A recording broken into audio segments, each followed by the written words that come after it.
how to break into SCADA or power systems. No one else I see is really explaining this clearly. How you doing today? Welcome back to the Engineering Basketball channel, the channel where me, myself, a SCADA OT security automation engineer, comes to you after working 10 plus years in the field.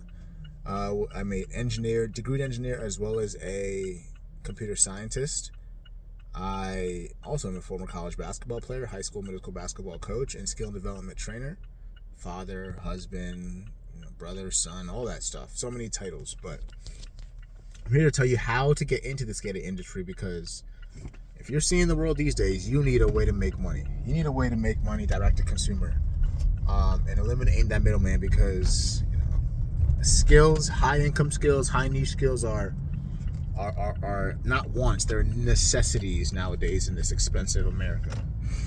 But there are more so what I see three structures, and like I mentioned earlier, I've been in the field for, let me correct my language, I've been in the industry for 10 plus years. So I've worked with many engineers who have taken several routes to get to where I am and where I'm going, and all of them work, more so just staying focused. And the three routes I've seen are the standard electrical engineering route.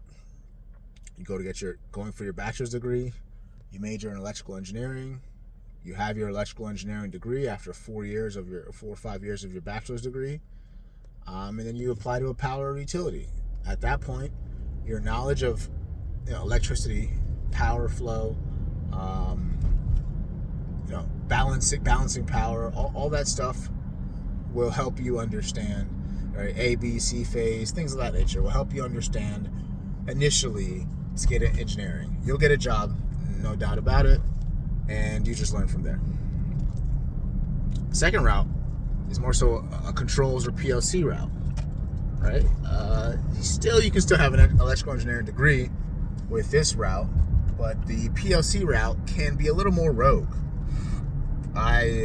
After my first year of graduating, I actually didn't work at a large company starting out. I worked at a very small company, and I was in the field.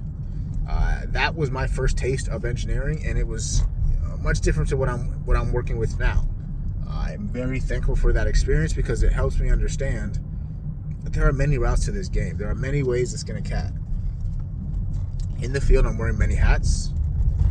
I'm a programmer. I'm a UI developer. I'm a business to consumer communicator. I'm an OT specialist. I'm a project manager. There's many hats you wear working in the field for a small company. I'll tell you that much. Or working for a small company in general. So that's that control PLC route, right? That company you work for maybe does controls, maybe does PLC, and you're rogue, man. You're most of an integrator, right? You see what they have, and you figure out a way to learn it and fix the need that they ask for. After a few years in the field, you'll get scars and have an understanding of how things work and how to get things to work, and that gets you paid. And three, a utility field tech, very similar to going into the controls PLC route. I'm talking on that page, talking excuse me. I'm talking Allen Bradley. I'm talking Siemens. I'm talking Schneider Electric, right? There are many types of PLCs out there. The utility field tech route is maybe you don't have your engineering degree, so you can't work for these utilities as an engineer, but you can start in the field. They'll take a lot of guys who are willing to go through the work in the field. You're in the field, you're maybe a relay test or you're a field tech. You work your way up, learning a lot from your supervisors and your managers, maybe taking their advice on some education, right? Grabbing a PE, or maybe going back to school, or getting your bachelor's, or getting your some form of technical degree. And then at that point, boom, you're a half step away from working with SCADA, because you talk to those guys on a regular basis.